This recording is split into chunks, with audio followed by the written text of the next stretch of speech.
What's up guys? Kami nanay kaon kayo. Salamat sa pagkaon. What's up? Tanak kamera. Vloggers na ito.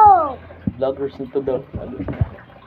So, kumakain kami ngayon, guys.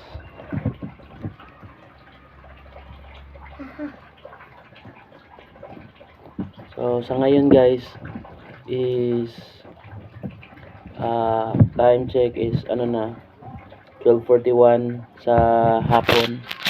So, almost tanghali na. At alam nyo ba guys, ito yung mga dapat mong pagtuunan ng pansin kapag alam mo guys, yung bilang isang magulang, yung bilang isang ama, dahil wala dito yung mama niya, saan yung mama mo? Saan yung mama mo ngayon? Nasa Hong Kong. So, nandun daw sa Hong Kong. So, dahil wala dito yung mami niya, so ako yung nagsisilbing mami niya dito at saka daddy niya. Saka, ito yung mga ginagawa ko nga guys. Nagpapakain sa kanya. At dahil, guys, to tell you honestly lang po, wala po talaga akong source of income sa ngayon. Kasi, bago pa lang ako sa real estate industry. So yung kumbaga nagbibenta ng mga bahay at lupa, yung mga subdivision. So yun yung mga pinagkakakitaan ko ngayon sa bagka. Subalit wala pa tayong sales kasi nagpapakilala pa lang ako guys, almost 3 months na ako. Tapos meron mga inquiries naman na ini-entertain ko pero hindi pa humantong sa closing deal. So kaya ito na muna yung mga, dahil wala po akong income. So gipit pa kami ngayon. So sana balang araw bukas is magkakaroon tayo ng sales para at least masarap naman yung kakainin natin. Hindi naman sa punto na nagrereklamo tayo sa kinakain natin. Hindi naman sa ganun. Pero syempre bawat isa sa atin mayroong mga araw talaga na gusto natin kumain ng ganyan. Dito ka muna nak. Dito ka dali. Dali.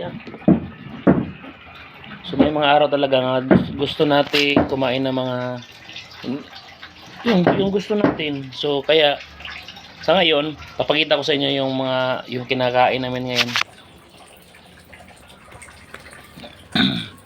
Ito yun, luto lang to guys, tapos nilagyan namin ng gatas dito. So mamaya na. Ng gatas. So yun guys, sa simpleng sa simpleng luto at hindi ka na magugutom niyan.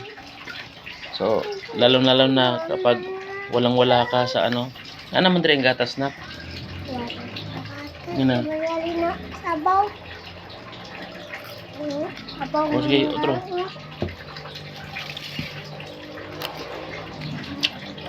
So yun guys, ang pinaka-importante lang talaga sa lahat is huwag tayong susuko sa bawat pagsubok sa buhay. Meron naman talagang buhay na kailangan dapat nating tahakin. At syempre sa bawat buhay natin meron tayong mga desisyon na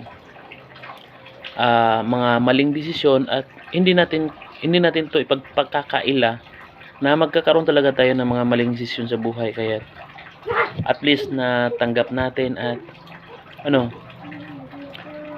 willing to learn tayo sa bawat pagsubok sa buhay. Kaya kung may pagsubok, huwag tayong susuko, patuloy pa rin tayo guys ha. Pinapagalitan ko siya guys kasi habang kumakain kami, umalis siya dito. So yun yung hindi ko gusto kasi pagkain yung nabandonan niya. So yun guys, sana ginagawa ko tong vlog na to kasi makikita niya to sa paglaki niya. Dito ka sa camera. Makikita niyo to sa paglaki niya na sa paglaki niya guys is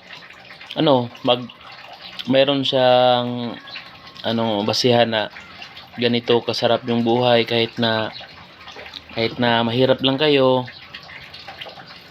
kahit na hindi kayo mayaman, at least na kontento kayo sa buhay na dito ngayon. Pero nagsusumikap pa rin tayo para maangat yung buhay natin, yung mga gusto nating maabot sa buhay natin is lalo na bilang isang ama is kailangan talaga na magsusumikap ka.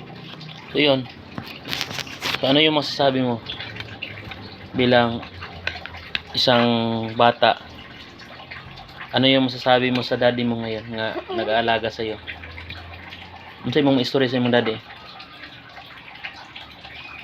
Unsa ba? Ano sa imong istorya sa imong daddy nga imong daddy mo inaadri imong mami wala to asyung kung unsa man?